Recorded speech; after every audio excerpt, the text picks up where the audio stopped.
Clear exam concept में आप सभी का स्वागत है। घटना चक्र पूर्वावलोकन मॉडर्न हिस्ट्री सीरीज में आगे की ओर बढ़ते हैं। टॉपिक है साइमन कमीशन 1927। आने वाले सभी एग्जामों Bihar SSC CGL, Bihar SSC inter स्तरीय, बिहार दरोगा, एडीओ सभी के लिए इंपॉर्टेंट है।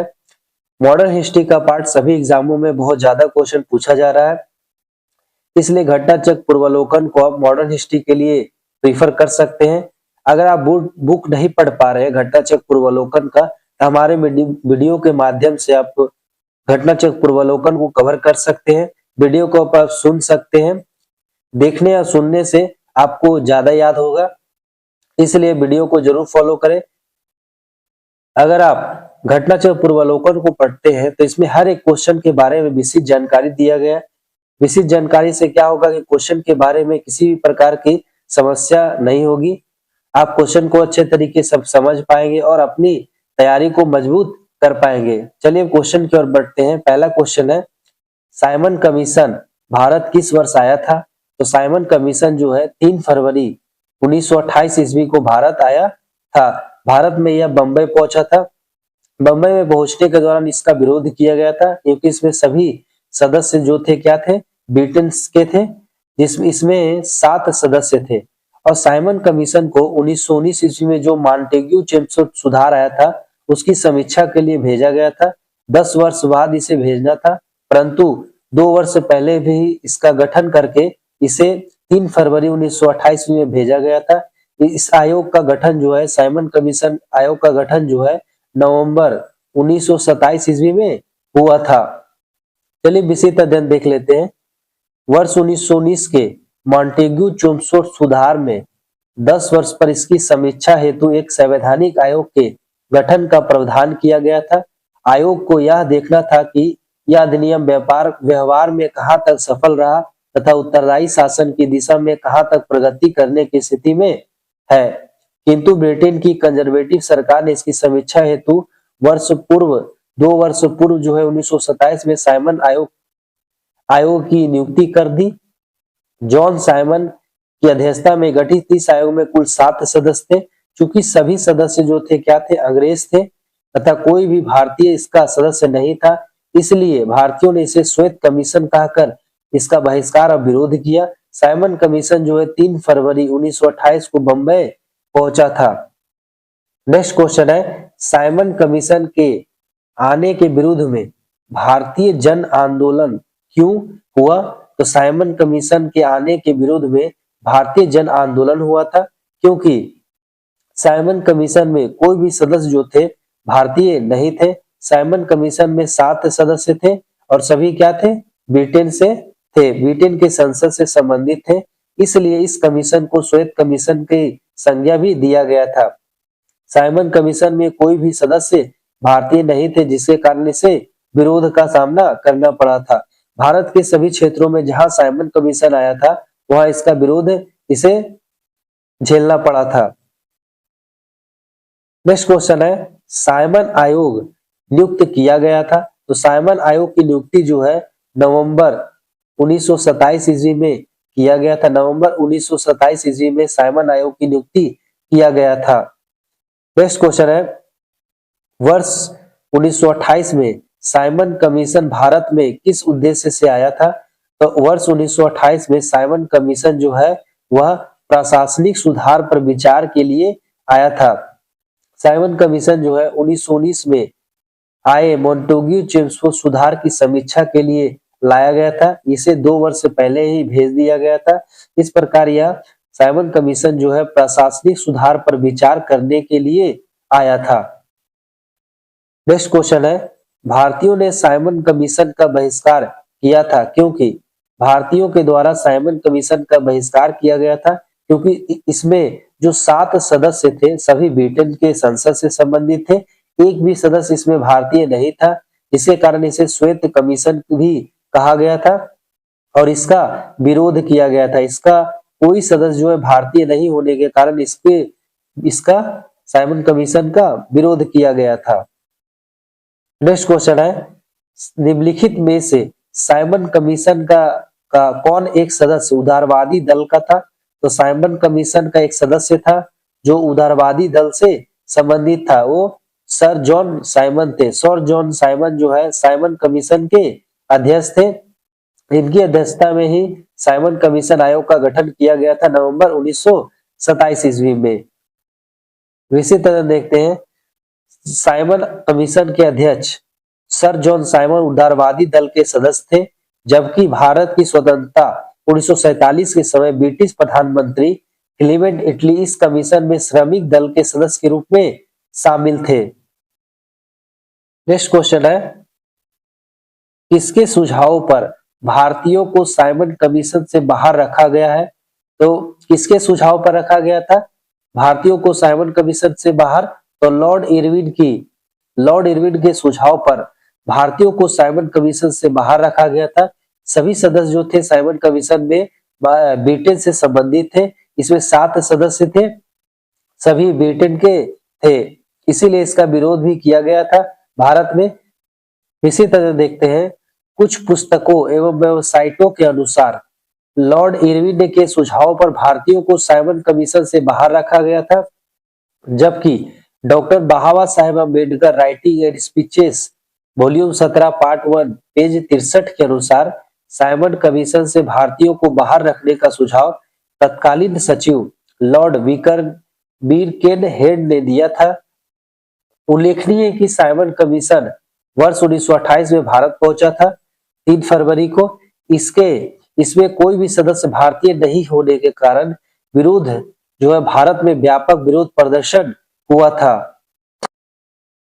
नेक्स्ट है कथन दिए गए हैं और कारण दिया गया है। कथन और कारण दिया गया है, इसमें बताना है कि कौन एक सही है। तो कथन दिया गया है कि कांग्रेस ने साइमन कमीशन का बहिष्कार किया था। बिल्कुल, कांग्रेस के द्वारा साइमन कमीशन का बहिष्कार किया गया था। कारण दिया गया है साइमन आयोग में एक भी सदस्य भारतीय नहीं था। बिल्कुल, साइमन कमीशन में एक भी सदस्य भारतीय नहीं था, इसी कारण जो है साइमन कमीशन का कांग्रेस ने बहिष्कार किया था। अर्थात कथन और कारण दोनों सही है और कारण जो है कथन की व्याख्या कर रहा है। ऑप्शन इसका ए बिल्कुल सही होगा। इसी तरह देख लेते हैं, नहीं दिया गया। चलिए नेक्स्ट क्वेश्चन की ओर बढ़ते हैं। निम्नलिखित कथनों में से कौन साइमन कमीशन के संबंध में सही है? कथनों के नीचे दिए गए कूट से सही उत्तर का हमें चयन करना है। साइमन कमीशन के संबंध में कुछ कथन दिए गए, 4 कथन दिए गए। कौन सा कथन इसमें सही है हमें बताना है। पहला है इसकी नियुक्ति 1919 एक्ट के क्रियान्वयन की पूछताछ के लिए की गई थी। बिल्कुल, इसकी जो नियुक्ति है 1919 में मॉन्टेग्यू चुंस्को सुधार जो एक्ट आया था उसकी समीक्षा के लिए साइमन कमीशन आयोग का गठन किया गया था और इसे 1928 में भारत भेजा गया था। पहला कथन बिल्कुल सही है। दूसरा कथन है इसके अध्यक्ष कौन थे? सर जॉन साइमन थे, ये भी बिल्कुल सही है। तीसरा कथन है उसने संघीय प्रकार की सरकार के लिए संस्तुति की थी, ये भी बिल्कुल सही है। इसने संघीय प्रकार की सरकार के लिए संस्तुति किया था। भारतीय नेताओं ने इसका विरोध किया था। बिल्कुल, चौथा कथन में दिया गया है कि भारतीय नेताओं ने इसका विरोध किया था क्योंकि साइमन कमीशन में जो 7 सदस्य थे सभी ब्रिटेन के थे, भारत के कोई भी सदस्य नहीं थे, जिसके कारण इसका विरोध किया गया था साइमन कमीशन का। इस प्रकार उपयुक्त सभी जो कथन दिए गए 1 2 3 4 क्या है? चारों सही है। नेक्स्ट क्वेश्चन है, इसी तरह देख लेते हैं। भारत सरकार अधिनियम 1919 के प्रावधान के अनुसार अधिनियम के पारित होने के 10 वर्ष पर एक वैधानिक कमीशन की नियुक्ति की जानी थी, जिसे वर्ष 1919 के अधिनियम के कार्य संचालन की जांच पड़ताल करनी थी और आवश्यक होने पर भावी सुधारों को प्रस्तावित करना था। इसी उद्देश्य से नवंबर 1927 में साइमन कमीशन का गठन किया गया था। साइमन कमीशन में ब्रिटिश संसद के 7 सदस्य थे। सर जॉन साइमन इसके अध्यक्ष बनाए गए तथा इस कमीशन में कोई भी भारतीय सदस्य नहीं था। फलस्वरूप भारतीय नेताओं द्वारा इसके विरोध का निर्णय लिया गया। साइमन आयोग का प्रस्ताव जो था कि केंद्रीय विधानमंडल को पुनर्गठित किया जाए, जिसमें एक इकाई की भावना को छोड़कर संघीय भावना हो और इसके सदस्य परोक्ष पद्धति से प्रांतीय विधानमंडलों द्वारा चुने जाए। 3 फरवरी 1928 को जिस दिन साइमन कमीशन बंबई पहुंचा था, उस दिन देशव्यापी हड़ताल आयोजित किया गया था। कमीशन जहां भी गया वहां पूर्ण हड़ताल रखी गई तथा कमीशन वापस जाओ के नारों के साथ जुलूस निकाले गए थे। कमीशन वापस जाओ के नारों के साथ क्या निकाला गया था? तो जुलूस निकाला गया था। नेक्स्ट क्वेश्चन है, साइमन कमीशन की सिफारिश के संदर्भ में निम्नलिखित में से कौन सा एक कथन सही है? तो साइमन कमीशन की सिफारिश के संबंध में कथन दिए गए 4 कथन, इसमें से एक कथन जो है सही है। तो इसने प्रांतों में द्वैध शासन को उत्तरदायी सरकार द्वारा प्रतिस्थापित करने की संस्तुति किया था। बिल्कुल, साइमन कमीशन की सिफारिश के अनुसार इन्होंने द्वैध शासन को समाप्त किया और एक उत्तरदायी सरकार का गठन करने की संस्तुति किया था। ऑप्शन जो है ए बिल्कुल इसका सही है। इसी तरह देख लेते हैं, साइमन कमीशन ने प्रांतीय क्षेत्र में द्वैध शासन को प्रतिस्थापित कर वहां उत्तरदायी सरकार गठित करने की संस्तुति किया था। इस प्रकार ऑप्शन ए जो है सही है।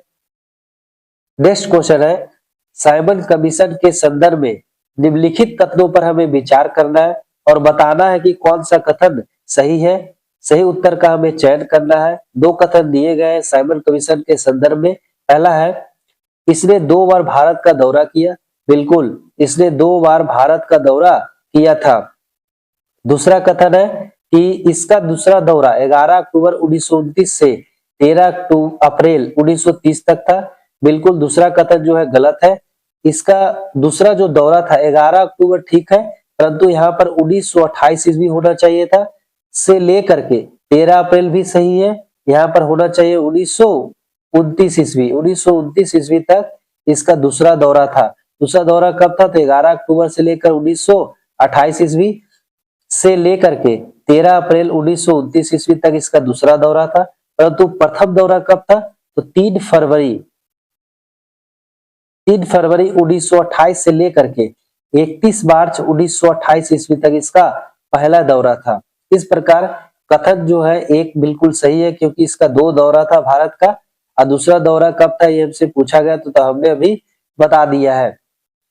इसी तरह देख लेते हैं, भारतीय वैधानिक आयोग जिसे आमतौर पर इसके अध्यक्ष सर जॉन ओल्सेब्रुक साइमन के नाम पर साइमन कमीशन के नाम से जाना जाता है, ने 2 बार भारत का दौरा किया।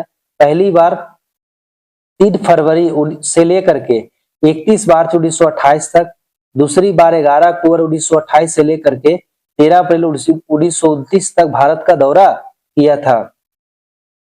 नेक्स्ट क्वेश्चन है, लाला लाजपत राय घायल हुए थे। तो लाला लाजपत राय जो है घायल हुए थे साइमन कमीशन के विरोध में हुए लाठीचार्ज के कारण। फ्रेंड्स, साइमन कमीशन 7 सदस्यीय कमीशन था, जिसमें सभी जो सदस्य थे ब्रिटेन के थे, इसीलिए इसे श्वेत कमीशन का भी संज्ञा दिया गया था, जिसके कारण लाला लाजपत राय के द्वारा लाहौर में इसका विरोध किया गया था। विरोध के दौरान लाठीचार्ज हुआ, जिससे लाला लाजपत राय की कुछ समय बाद मृत्यु हो गया। इसी तरह देख लेते हैं, भारतीय राष्ट्रीय कांग्रेस ने दिसंबर 1927 में मद्रास में हुए अपने अधिवेशन में साइमन कमीशन का विरोध करने का निर्णय लिया। 3 फरवरी 1928 को साइमन कमीशन बंबई पहुंचा और उस दिन देशव्यापी हड़ताल का आयोजन हुआ। कमीशन जहां गया वहां पूर्ण हड़ताल रखी गई तथा कमीशन वापस जाओ के नारे के साथ जुलूस निकाले गए। लाहौर में साइमन कमीशन विरोधी जुलूस का नेतृत्व करते समय पुलिस के लाठीचार्ज में लाला लाजपत राय क्या हुआ? गंभीर रूप से घायल हो गए थे। पुलिस द्वारा की गई इस बर्बरता पूर्वक पिटाई के कारण ही लाला लाजपत राय की मृत्यु हो गई। मरने से पूर्व उन्होंने कहा था, मेरे ऊपर किए गए लाठी का एक एक प्रहार ब्रिटिश सरकार के ताबूत की आखिरी कील साबित होगा। बहुत बार पूछा जा चुका है, ये लाला लाजपत राय के द्वारा कौन सा कथन कहा गया था मरने के पहले? तो मेरे ऊपर किए गए लाठियों का एक एक प्रहार ब्रिटिश सरकार के ताबूत की आखिरी कील साबित होगा। फ्रेंड्स, अगर चैनल पर आप पहली बार आए हैं तो विजिट कर रहे हैं तो जरूर सब्सक्राइब कर ले और बेल आइकन प्रेस कर दे ताकि आपको नोटिफिकेशन मिल सके। वीडियो को लाइक कर दें। वीडियो को लाइक करने से क्या होता है, हमें मोटिवेशन मिलता है। इसमें ध्यान पूर्वक आप पढ़िए फ्रेंड्स, घटना चक्र पूर्वावलोकन हर एक क्वेश्चन को बहुत अच्छे तरीके से दिया गया है। इसमें स्टेट पीसीएस यूपीएससी के क्वेश्चन दिए गए। इन्हीं सब क्वेश्चन को लेकर के बिहार दरोगा में पूछा जाता है, बिहार सीजीएल में और बिहार इंटर स्तरीय में क्वेश्चन को रिपीट किया जाता है इन सभी क्वेश्चन को। इसीलिए आप घंटाचक्र पूर्वावलोकन को अच्छी तरीका से हर एक क्वेश्चन को पढ़े। चलिए नेक्स्ट क्वेश्चन की ओर बढ़ते हैं। पंजाब केसरी की उपाधि किसको दी गई थी? तो पंजाब केसरी की उपाधि जो है लाला लाजपत राय को दिया गया था। लाला लाजपत राय को पंजाब केसरी की उपाधि दिया गया था। इसी तरह देखते हैं लाला लाजपत राय 1865 से 1928 ईस्वी तक पंजाब के प्रमुख राजनीतिक नेता थे, जिन्होंने ब्रिटिश राज्य के विरुद्ध स्वतंत्रता आंदोलन का नेतृत्व किया। उन्हें पंजाब केसरी के नाम से यह उपाधि भी दिया गया था। तो लाला लाजपत राय को पंजाब केसरी की उपाधि दिया गया था। नेक्स्ट क्वेश्चन है, इसमें कथन और कारण दिया गया है। पहला जो है कथन है और कारण है, हमें बताना है कि कौन सा सही है। तो पहला कथन जो दिया गया है, 1928 में लाहौर में लाला लाजपत राय के नेतृत्व में साइमन कमीशन का विरोध आयोजित किया गया था। बिल्कुल 1928 ईस्वी में लाहौर में लाला लाजपत राय के द्वारा साइमन कमीशन का विरोध जो है आयोजित किया गया था, क्योंकि इसमें साइमन कमीशन में 7 सदस्य थे और सभी ब्रिटेन के थे। इसे श्वेत कमीशन भी कहा गया था, जिसके कारण इसका विरोध भी किया गया था। पहला कथन जो है सही है। कारण दिया गया है साइमन कमीशन में एक भी सदस्य शामिल नहीं था भारतीय। बिल्कुल साइमन कमीशन में जितने भी सदस्य थे 7, वो सभी क्या थे? ब्रिटेन के थे, जिसके कारण इसे विरोध का सामना करना पड़ा था। ये 3 फरवरी 1928 ईस्वी को बम्बई पहुंचा और भारत के हर एक क्षेत्र में जहां साइमन कमीशन पहुंचा था वहां हड़ताल और इसका विरोध किया गया था। इस प्रकार कारण जो है सही है और कारण जो है कथन की व्याख्या करता है। ऑप्शन इसका ए सही होगा।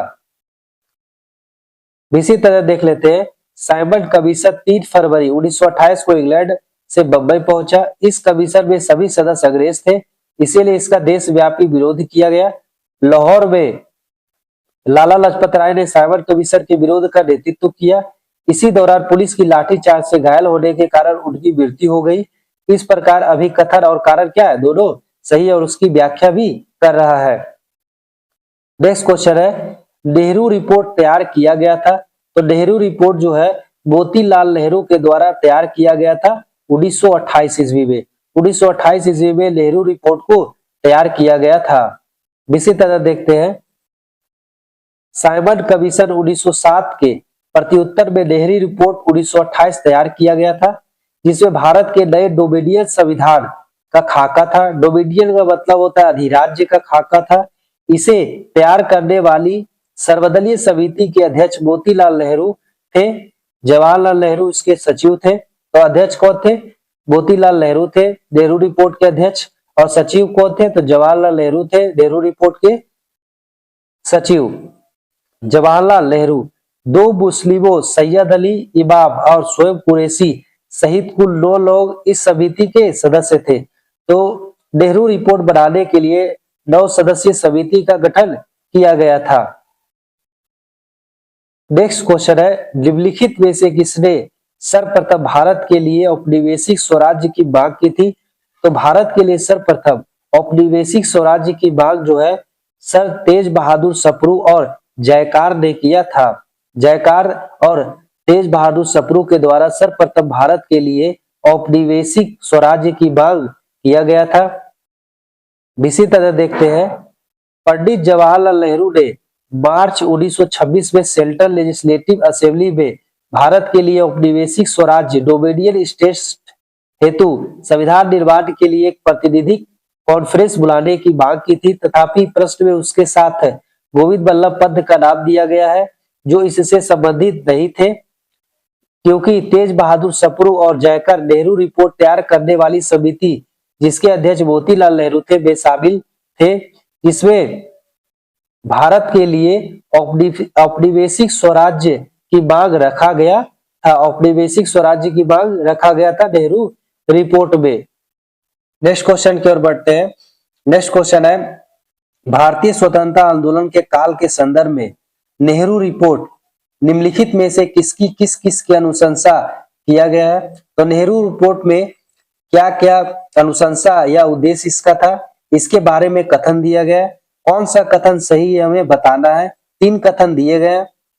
तो पहला कथन है कि भारत के लिए पूर्ण स्वतंत्रता, बिल्कुल नहीं। नेहरू रिपोर्ट में भारत के लिए पूर्ण स्वतंत्रता की मांग नहीं किया गया था, बल्कि डोमिनियन स्टेट अर्थात अधिराज्य की मांग किया गया था। तो पहला कथन गलत है। दूसरा कथन है अल्पसंख्यकों हेतु आरक्षित स्थानों के लिए संयुक्त निर्वाचन मोर्चा, ये बिल्कुल सही है। अल्पसंख्यकों हेतु आरक्षित स्थानों के लिए संयुक्त निर्वाचन क्षेत्र की मांग या इसका मांग किया गया था।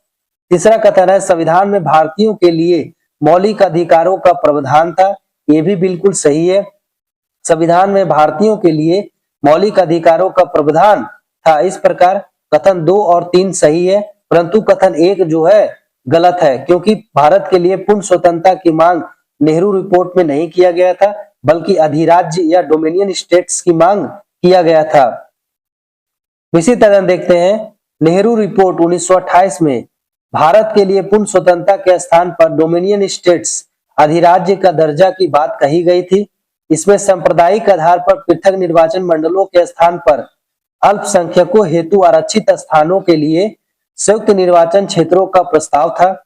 साथ ही इसके तहत प्रस्तावित संविधान में भारतीयों के लिए भाषण देने, समाचार पत्र निकालने, सभाएं करने, संगठन बनाने आदि की स्वतंत्रता के अधिकार सहित मौलिक अधिकारों का भी प्रावधान किया गया था। नेक्स्ट क्वेश्चन है निम्नलिखित में से कौन वर्ष 1928 में इंडिपेंडेंस फॉर इंडिया लीग के गठन से संबंधित थे। तो 1928 में इंडिपेंडेंट फोर्स इंडिया लीग से स्थापित किया था। ये जवाहरलाल नेहरू और सुभाष चंद्र बोस के द्वारा 1928 ईस्वी में इंडिपेंडेंस फॉर इंडिया लीग की स्थापना किया गया था। किसके किसके द्वारा? तो जवाहरलाल नेहरू और सुभाष चंद्र बोस के द्वारा 1928 में इंडिपेंडेंस फॉर इंडिया लीग की स्थापना किया गया था। ऑप्शन जो होगा इसका सी बिल्कुल सही होगा।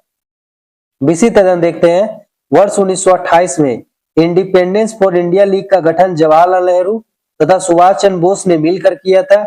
इस लीग का उद्देश्य जो है डोमिनियन स्टेट्स से आगे पूर्ण स्वतंत्रता की मांग को मुखर करना था।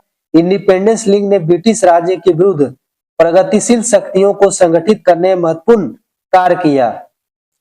नेक्स्ट क्वेश्चन है रिक्त स्थानों की पूर्ति करना है हमें। क्वेश्चन दिया गया है नेहरू रिपोर्ट रिक्त स्थान दिया गया की अध्यक्षता में एक कमेटी द्वारा तैयार किया गया था और इसका विषय था। तो नेहरू रिपोर्ट जो है मोतीलाल नेहरू के द्वारा तैयार किया गया था। इसका विषय क्या था? तो भारत में संवैधानिक व्यवस्थाएं स्थापित करना। इस प्रकार नेहरू रिपोर्ट मोतीलाल नेहरू तैयार किया था। इसका विषय क्या था? भारत में संवैधानिक संस्थाएं स्थापित करना। Option C. इसी तरह देख लेते हैं भारत के राज्य सचिव लॉर्ड बिकर्नहेड के अनुसार भारतीय लोग संवैधानिक सुधार के लिए ठोस प्रस्ताव बनाने में असमर्थ थे। उन्होंने कहा कि भारतीय ऐसा संविधान बनाने में असमर्थ है जिसको सभी भारतीयों को व्यापक राजनीतिक समर्थन प्राप्त हो। इस चुनौती को भारतीयों द्वारा स्वीकार किया गया और एक योजना को अंतिम रूप देने के लिए फरवरी, मई और अगस्त 1928 में सर्वदलीय अधिवेशन आयोजित किए गए। मोतीलाल नेहरू की अध्यक्षता में 8 सदस्यीय समिति कुल 9 ने अगस्त 1928 में प्रस्तावित संविधान सभा का प्रारूप प्रस्तुत किया। इसको मोतीलाल नेहरू के नाम पर मोती नेहरू रिपोर्ट नाम से बाद में जाना गया। मोतीलाल नेहरू ने इस रिपोर्ट के लेखक थे। इसमें सांप्रदायिकता के आधार पर अलग निर्वाचन मंडल की मांग को स्वीकार नहीं किया गया था। इस पर रिपोर्ट में डोमिनियन स्टेट्स की मांग की गई थी। इसके अतिरिक्त अन्य सिफारिशें की गई थे, जैसे सब वयस्कों के लिए मताधिकार, महिलाओं के लिए समान अधिकार, यूनियन संगठन बनाने की स्वतंत्रता और धर्म का हर प्रकार से राज्य का पृथककरण। नेक्स्ट क्वेश्चन है मुस्लिम लीग के निम्नलिखित में से किस अधिवेशन में एम.ए. जिन्ना ने अपना 14 सूत्रीय प्रस्ताव रखा था? तो एम.ए. जिन्ना के द्वारा अपना 14 सूत्रीय प्रस्ताव रखा गया था 1929 में एम.ए. जिन्ना के द्वारा अपना 14 सूत्रीय प्रस्ताव रखा गया था। इसी तरह देखते हैं मार्च 1929 को दिल्ली में मुस्लिम लीग का अधिवेशन हुआ, जिसमें जिन्ना ने नेहरू रिपोर्ट 1928 ईस्वी के विरोध स्वरूप 14 सूत्रीय प्रस्ताव रखा था। नेक्स्ट क्वेश्चन है, कांग्रेस दल की उग्र शाखा ने जिसके एक प्रमुख नेता जवाहरलाल नेहरू थे, इंडिपेंडेंस फॉर इंडिया लीग की स्थापना की, वह लीग किसके विरोध में स्थापित हुई थी? तो यह लीग जो होता है नेहरू रिपोर्ट के विरुद्ध में स्थापित हुआ था, इंडियन लीग फॉर इंडिपेंडेंस। इसकी स्थापना जवाहरलाल नेहरू और सुभाष चंद्र बोस के द्वारा किया गया था। इंडिपेंडेंस फॉर इंडिया लीग की स्थापना। इसी तरह देखते हैं, जवाहरलाल नेहरू के नेतृत्व में युवा और उग्रवाद राष्ट्रवादियों ने नेहरू रिपोर्ट पर आपत्ति रखी। ये पूर्ण स्वराज्य को तात्कालिक लक्ष्य के रूप में रखने की मांग कर रहे थे। फलतः जवाहरलाल नेहरू और सुभाष चंद्र बोस ने इंडिपेंडेंस फॉर इंडिया लीग के रूप में कांग्रेस के भीतर एक दबाव समूह का निर्माण किया। नेक्स्ट क्वेश्चन है, फरवरी 1928 में आयोजित सर्वदलीय सम्मेलन के अध्यक्ष निम्नलिखित में से कौन थे? तो फरवरी 1928 ईस्वी में आयोजित सर्वदलीय सम्मेलन के अध्यक्ष निम्नलिखित में से कौन थे? तो डॉक्टर M.A. अंसारी थे। M.A. अंसारी जो है सर्वदलीय सम्मेलन के अध्यक्ष थे।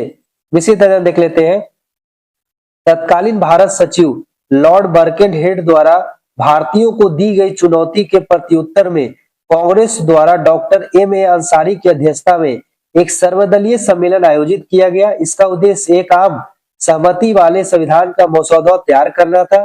फलतः मोतीलाल नेहरू की अध्यक्षता में एक कमेटी नियुक्त की गई, जिसके द्वारा अगस्त 1928 में प्रस्तुत रिपोर्ट को नेहरू रिपोर्ट कहा गया है।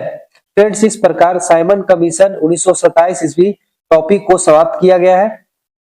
आप अच्छे तरीके से इस टॉपिक को रिवीजन करें, क्योंकि सभी एग्जामों में साइमन कमीशन बहुत ही इंपॉर्टेंट है। आप जरूर इसे पढ़ें। अगर चैनल पर आप पहली बार विजिट कर रहे हैं तो सब्सक्राइब कर लें और बेल आइकन प्रेस कर दें, ताकि आपको नोटिफिकेशन मिल सके वीडियो अपलोड होने के उपरांत। वीडियो को लाइक अवश्य करें ताकि हमें मोटिवेशन मिले। फ्रेंड्स, घटनाचक्र पूर्वावलोकन में हर एक क्वेश्चन को बहुत ही अच्छे तरीके से दिया गया है, जिससे आपको रिवीजन करने में क्या होगा, बेहतर कंटेंट प्राप्त होगा और आप हर एक क्वेश्चन को अच्छी तरीके से समझ पाएंगे। इसमें स्टेट पीसीएस यूपीएससी के क्वेश्चन दिए जाते हैं। इन्हीं सब क्वेश्चन को फ्रेंड्स बिहार दरोगा, बिहार एसएससी इंटर स्तरीय, बिहार एसएससी सीजीएल में क्या होता है, रिपीट होता है। आप उस क्वेश्चन को मिलाकर देख भी सकते हैं। डायरेक्ट क्वेश्चन इससे पूछा जाता है, बीपीएससी के क्वेश्चन, पीसीएस के क्वेश्चन। इसीलिए आप इसे जरूर रिवीजन करें फ्रेंड्स। धन्यवाद।